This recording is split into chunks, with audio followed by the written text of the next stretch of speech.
संत जगाते हैं। वास्तव में ऐसा लगता है कि हम तो जग ही रहे हैं, फिर संत क्या जगाते हैं। लेकिन जो जगे हुए लोग होते हैं उनका आहार व्यवहार खान पान रहनी सहनी बोल चाल अपने आप बताते हैं।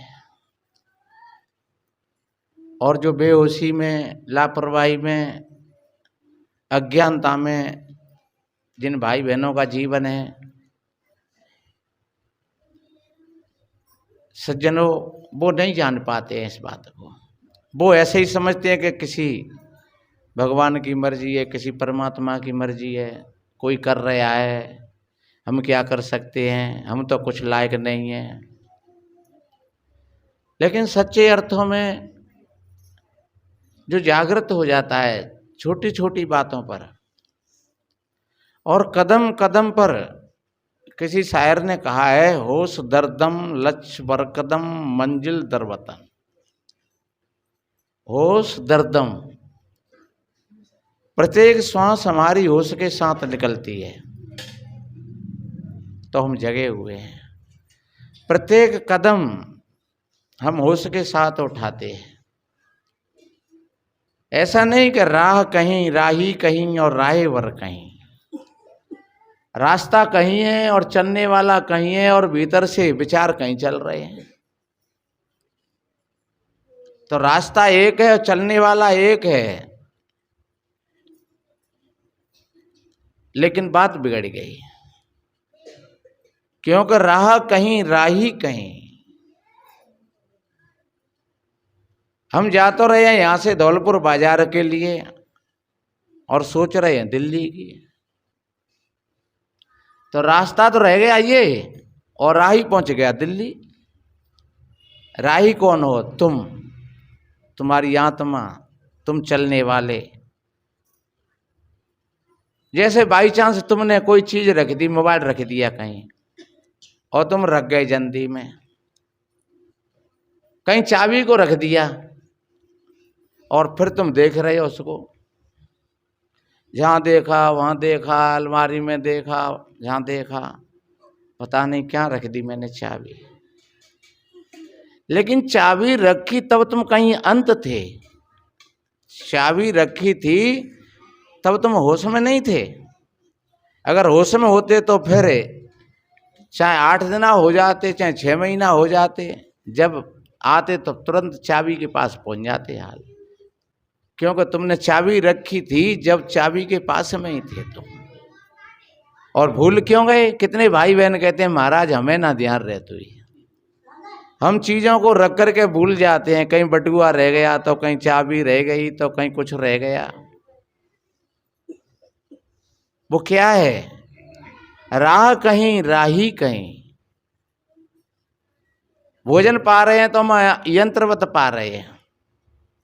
अगर भोजन पाते समय हम वहीं पर हों, भोजन नहीं पा रहे हों, तो आपका भोजन बहुत बड़ा अच्छा, आप शरीर का भोजन तो हो ही रहा है और साथ साथ आत्मा का भी भोजन हो रहा है, क्योंकि ध्यान की कोई अलग से ऐसी व्यवस्था नहीं है। और अगर अलग से कोई व्यवस्था करेंगे वो तो कितना बैठ लोगे तुम? आधा घंटा बैठ लोगे, 1 घंटा बैठ लोगे, 2 घंटा बैठ लोगे, और ज़्यादा बैठोगे तुम जिद करके तो तुम्हारे चित्त में चिड़चिड़ापन शुरू हो जाएगा। ज़्यादा बैठोगे तो तुम्हारे चित्त में चिड़चिड़ापन शुरू हो जाएगा, क्योंकि तुम मन को रोकोगे और वो रुकेगा नहीं। और जब मन को रोकोगे बार बार वो रुकेगा नहीं, तो फिर तुम्हें भीतर से चिड़चिड़ापन होगा और क्रोध होगा, और फिर वह क्रोध में तुमको के बहू बेटी पीट डाले, तुमको बहू बेटी आदमी ते लड़ पड़े, तुमको बच्चा पिट जाए, तुमको के कुत्ता द्वार बैठो तो भाई में लट्ठू दे मजाक के, क्योंकि भीतर में आवेश आएगा नहीं और वो आवेश तो कौन न कौन निकलेगा। इसलिए बैठो तो 10 मिनट 15 मिनट 20 मिनट बैठ करके अपनी एक एक श्वासा को देखिए, अपने मन का निरीक्षण परीक्षण करिए, और बाकी के समय में हम हर वक्त अपने ध्यान से जुड़े रहें, किसी भी कार्य को करें हम ध्यान से करें। कपड़ा धो रहे हैं तो ध्यान से धोएं, स्नान कर रहे हैं तो ध्यान से करें, हीटर पे गैस चूल्हे पे कोई चीज बना रहे हैं तो ध्यान से बनाएं।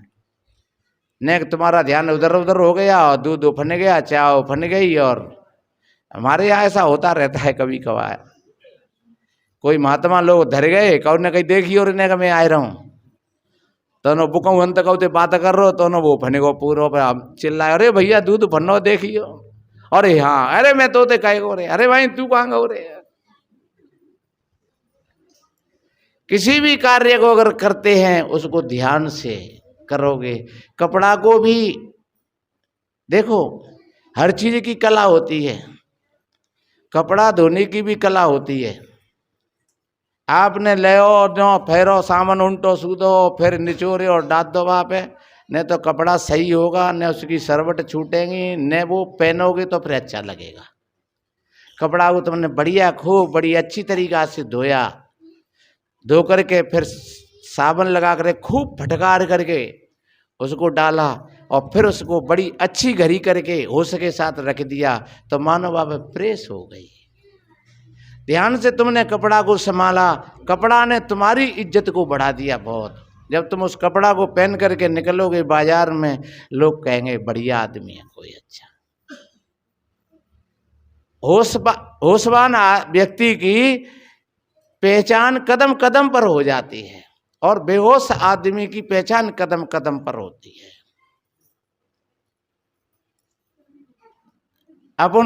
अब कितने भाई बहन यहाँ आते हैं, थोड़ा सा हम अपने जीवनचर्या पर ध्यान डालें तो बीमारी ये बाहर से आती हैं सब।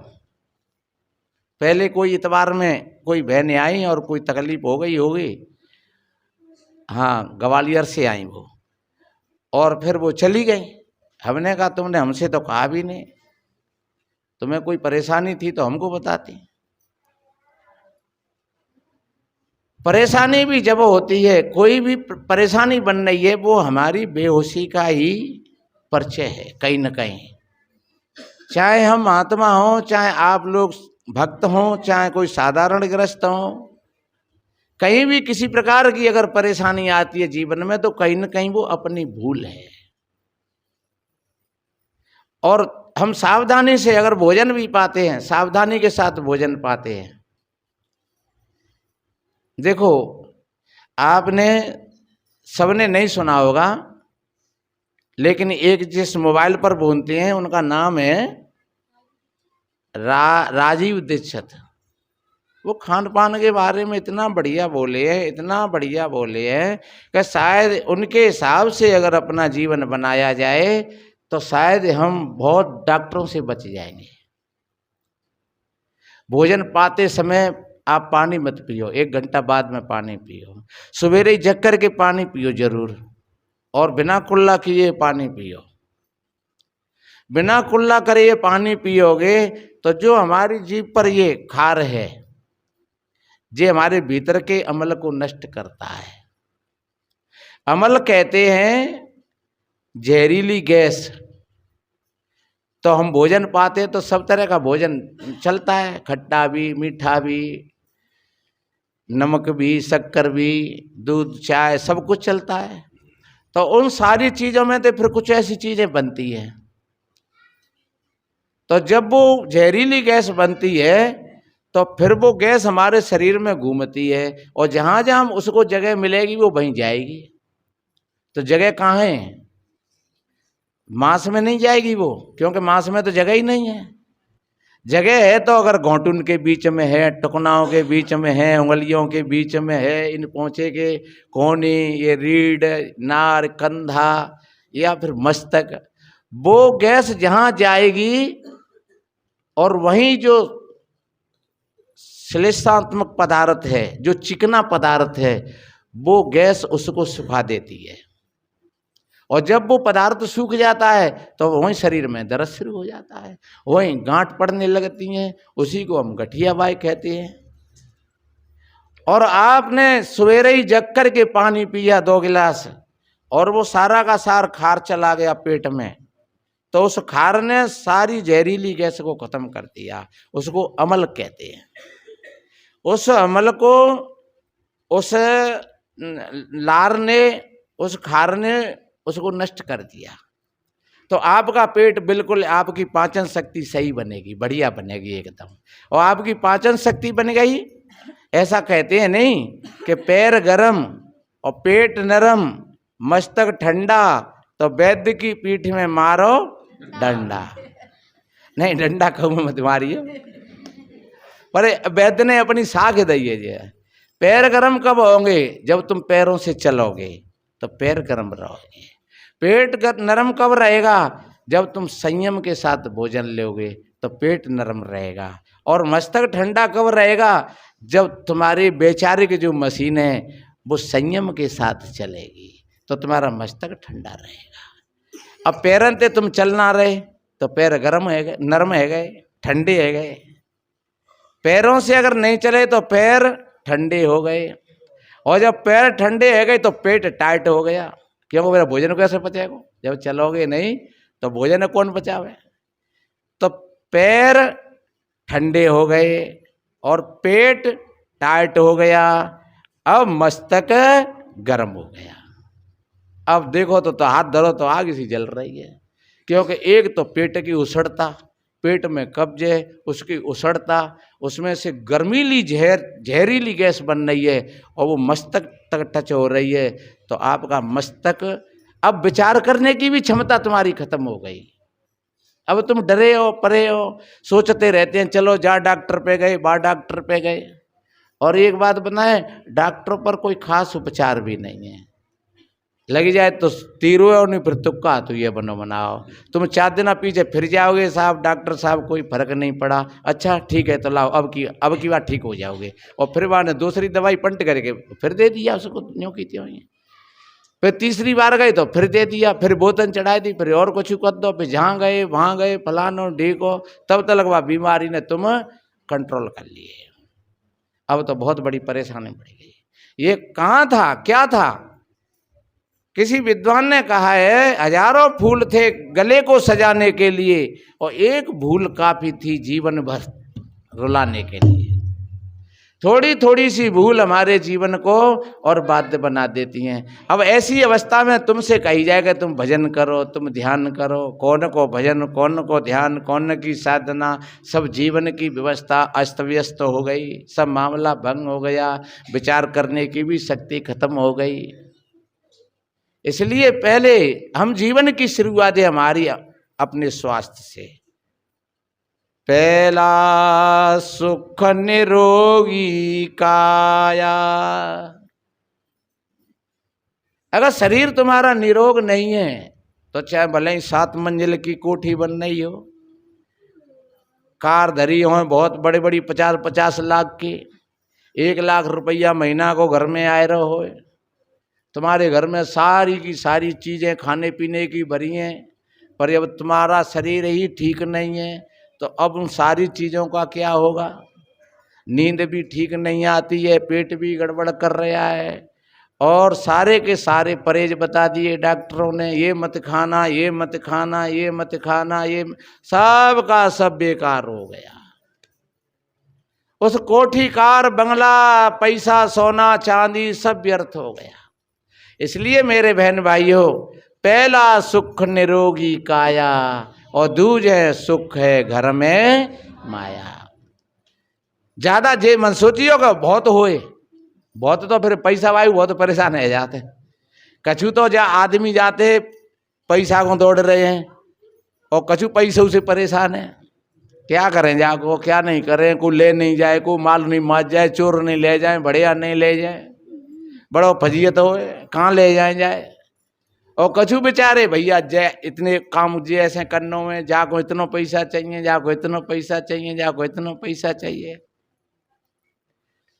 एक आदमी पैसा कमा करके भी परेशान है और एक आदमी अगर पैसा नहीं कमाता है तब भी परेशान है। इसलिए मेरे बहन भाइयों, एक आदमी शादी करके परेशान है और एक आदमी की शादी नहीं हो रही है तो वो परेशान है। वो सोच रहो कि कैसे हुए भगवान मेरो ब्याह हो जाए, चाहे को कछु ले ले, 50,000 ले ले, 1 लाख ले ले, 2 लाख ले ले, पर ब्याह करवाए दे। और कछु भाई न्यों कहते महाराज कैसे करेंगे, 1 लाख 2 लाख हम खर्चो कर देंगे, 4 लाख खर्चो कर देंगे, पर जाते पीछे छुड़वाए दो, कैसे में जाए, जाते पीछे छूट जाए, हम नाम नहीं लेंगे बिल्कुल। तो क्या है ये विषमता है। नहीं, कोई ये मत सोच लेना कि हमारी शादी हो गई है तो हम परेशान हैं, या हमें नहीं करनी चाहिए थी। ये प्रकृति का सिस्टम है, व्यवस्था है। शादी विवाह कोई बुरी बात नहीं है, और पैसा कमाना कोई बुरी बात नहीं है, पैसा जरूर कमाना चाहिए, लेकिन पैसे की व्यवस्था किस तरीक़ा से की जाए। और शादी जरूर करना चाहिए, पर दाम्पत्य जीवन कितने प्रेम प्यार का होना चाहिए। तो पहला सुख निरोगी काया, और दूजे सुख है घर में माया।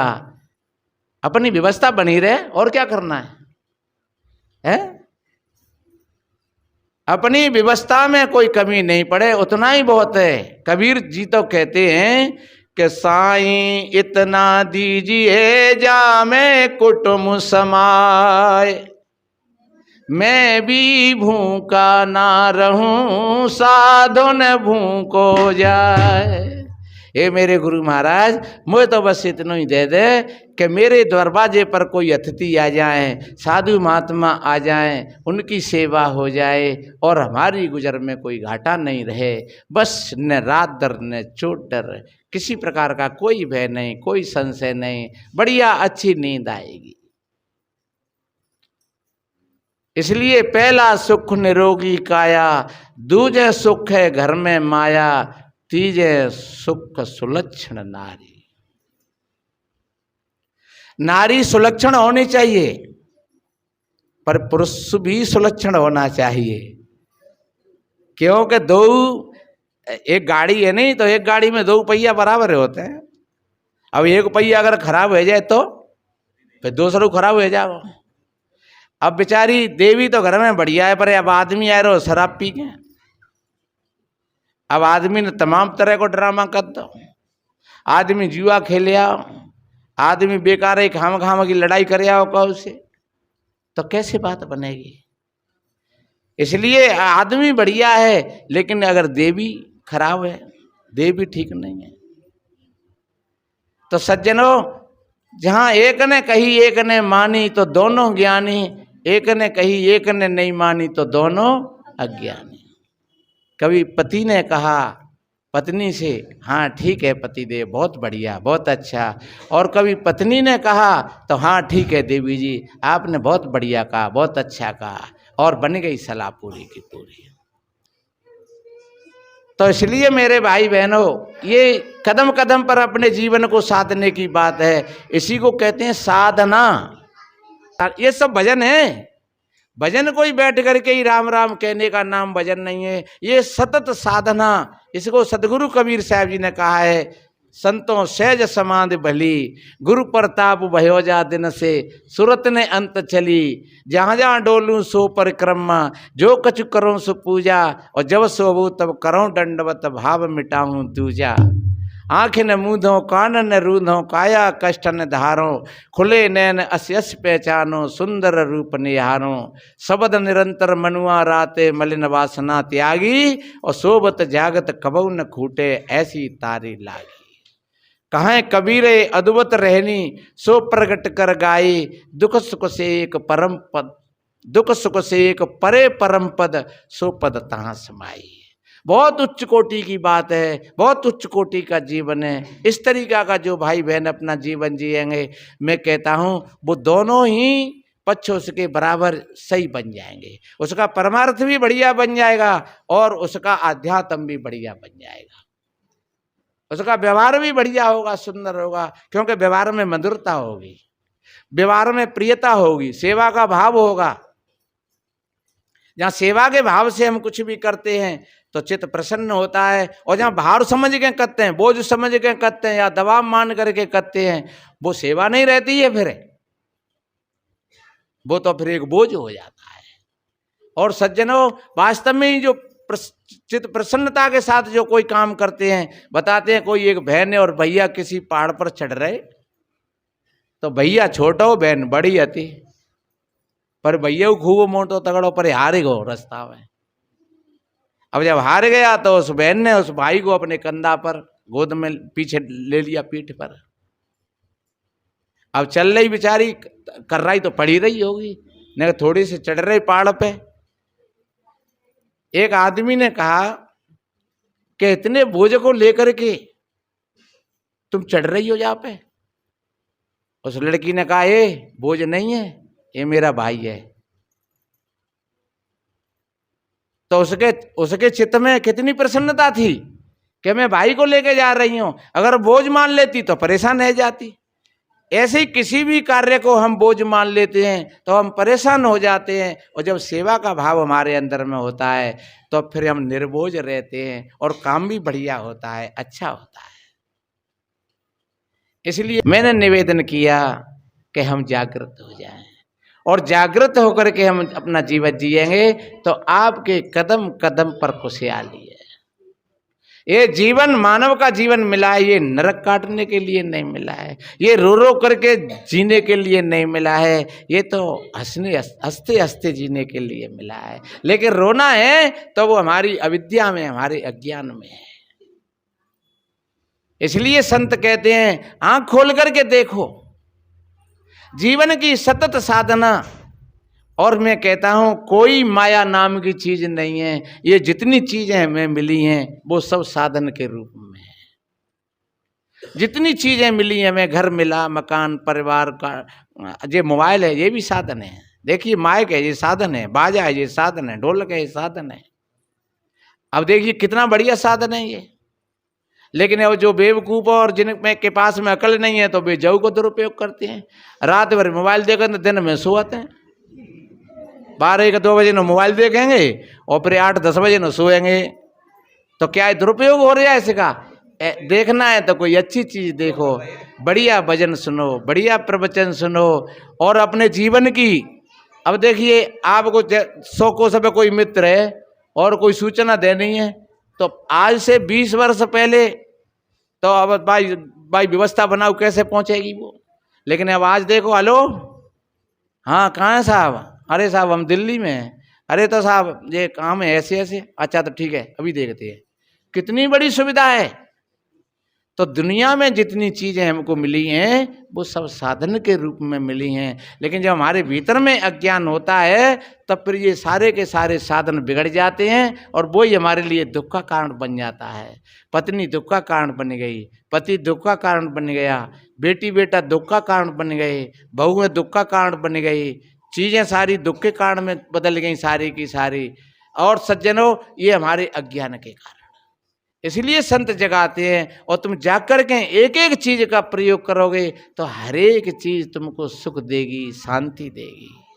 किसी चीज का दुरुपयोग मत करो, हर एक चीज का जागरूकता के साथ सदुपयोग करो। चाहे वो कोई खाने पीने की चीजें हों, चाहे वो व्यवहार बरतने की चीजें हों, चाहे वो ओढ़ने पहनने की चीजें हों, चाहे वो सोने बैठने की चीजें हों, हर चीज का तुम सदुपयोग करेंगे तो आपका जीवन फूलों की तरीका से खिलता रहेगा। कोई दुख नाम की कोई चीज नहीं रहेगी आपके जीवन में। हाँ कोई संकट आ रहा है परिवार की तरफ से, बहू बेटाओं की तरफ से, तो थोड़ा उसका समाधान करिए। तुम संभालोगे तो संभल जाएगा, वो भी संभल जाएगा, कोई बड़ी बात नहीं है। पर जागरूकता के साथ, अहंकार के साथ नहीं, घमंड के साथ नहीं, भाग करके नहीं, लड़ करके नहीं, मर करके और मार करके नहीं, धीरे धीरे प्रेम प्यार से वो सब सुलझ जाएगा। तो इसलिए मेरे भाई बहनों, आज बड़े ही परम सौभाग्य की बात है, आप काफ़ी दूरधानी से भाई और बहन यहाँ पधारे हुए सज्जनों। और मैं भी रात के 12 बजे यहाँ हम अपने संतों के साथ यहाँ आए। कहीं आज का वहाँ सत्संग था और भंडारा भी था आज का ही, आज की संतों की पूजा थी। लेकिन यहाँ की व्यवस्था को देखते हुए फिर हमको शाम को निकलना पड़ा वहाँ से। और आप भी बड़ी दूर दूर से जाने, कहाँ कोई भैया दिल्ली से आए हैं, तो कोई ग्वालियर से आए हैं, तो कोई झांसी से आए हैं, तो कोई आगरा से आए, तो कोई बाड़ी से, तो कोई सरमथुरा से। तो मेरे भाई बहनों, जहाँ सत्संग में आप लोग सभी भाई बहनें आते हैं, इस सत्संग का अब बढ़िया अच्छा लाभ उठाएं। हम अपने जीवन को होश के साथ जिएं, किसी को गिराने का प्रयास नहीं करें, किसी को रुलाने का प्रयास नहीं करें, किसी को मारने का प्रयास नहीं करें, किसी को कोई चोट पहुंचाने का प्रयास नहीं करें। और फिर कोई हमारे ऊपर अगर कोई ऐसा कोई कसता है तो आप चिंता मत करिए। अगर आप बिल्कुल हृदय से ठीक हो तो फिर उसका इंसाफ उसके सामने अपने आप आ जाएगा। थोड़ा धैर्य बना करके रखिए। तो आप सभी भाई बहनों ने बड़ी शांत प्रियता के साथ और संतों की वाणियों को श्रवण किया। आशाएं नहीं, पूर्ण विश्वास है आपके जीवन में भी सुख और शांति मिलेगी, आपके परिवार समृद्ध और शाली बनेंगे। और संतों का यही भाव होता है, सर्वे भवन्तु सुखिनः सर्वे सन्तु निरामया सर्वे भद्राणि पश्यन्तु माँ कश्चित् दुख भाग भवेत्। सभी के जीवन में आनंद हो, सभी का मंगल हो, सभी स्वस्थ हों, सभी निरोग हों। इन्हीं शुभ मंगल कामनाओं के साथ बोलिए श्री सतगुरुदेव साहिब बंदगी।